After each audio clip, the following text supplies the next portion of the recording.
now ndizawutyhila nje ilizwi abafuna ukuliva bazawuyazi inkonzo apho kushunyayelwa khona. Njalo tata. Nalibonga igama lenkosi apha emngcwabeni akushunyayelwa. Andizufunda neentloko ndaba ndizavele ndiye straight nje incwadi kaYobhi ngamashumi 24 kulaa mqolo wesi-8. Fundeka ngokweli hlobo, bayanetha sisiphango sentaba, bancatha mangeliwa bengenandawo yakuzimela. Phaa kuSamuweli wokuqala wesibini izawuthi phaa akukho liwa linjengoThixo wethu. Amen.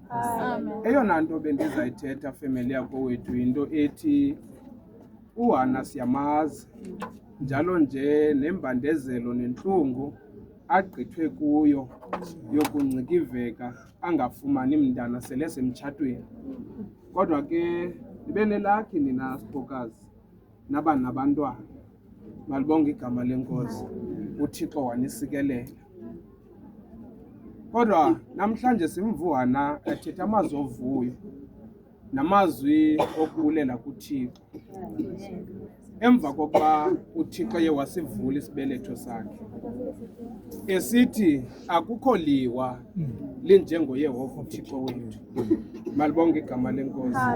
Okanti ngaphaya uYobhi uthi yena ngexesha lokunethwa sisiphango bakhangela indawo yokuzimela, babhaqa likhona iliwa elinguYehova uThixo makhulu. Incwadi kaYobhi ke isenzo okokuba si-understande okokuba ngamanye amaxesha,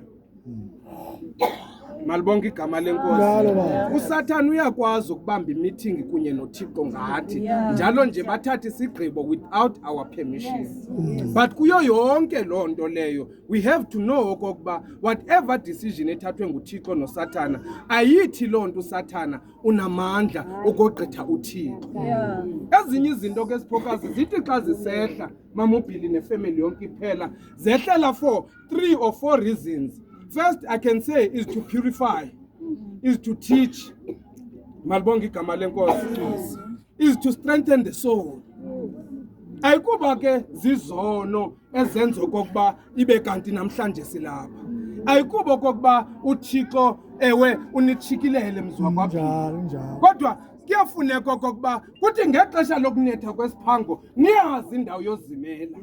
Mhlawumbi beniloko ngamaxesha amaninzi nino-my shoulder to try on, nino-Tommy, nino-whatever. Kodwa namhlanje ndizointroducer uThixo ndisithi ngexesha lokuva kwenu kabuhlungu ukhona uThixo okhathalayo mamubhili. Akufuneka nina zanibalekele phantsi kweliwa, zasithi sakunetha isiphango nifike uThixo ewe akhe amakhaga phezu kwenu, eqala inkukhu ingquke amantshontsho wayo kayizotyiwa ngukhetshe.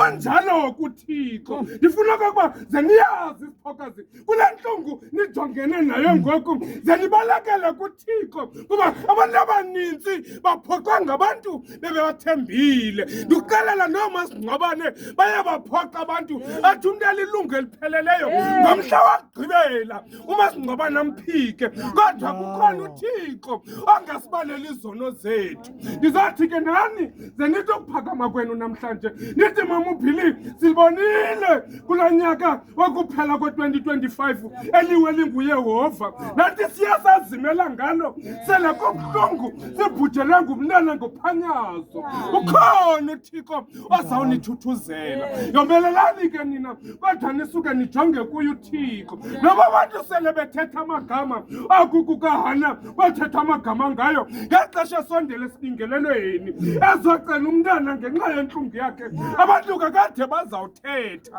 Kodwa ndizothi mna nqathamani ngeliwa elinguYehova uThixo kuba yena uyakhathala uThixo. uThixo akabayeka abantu bakhe.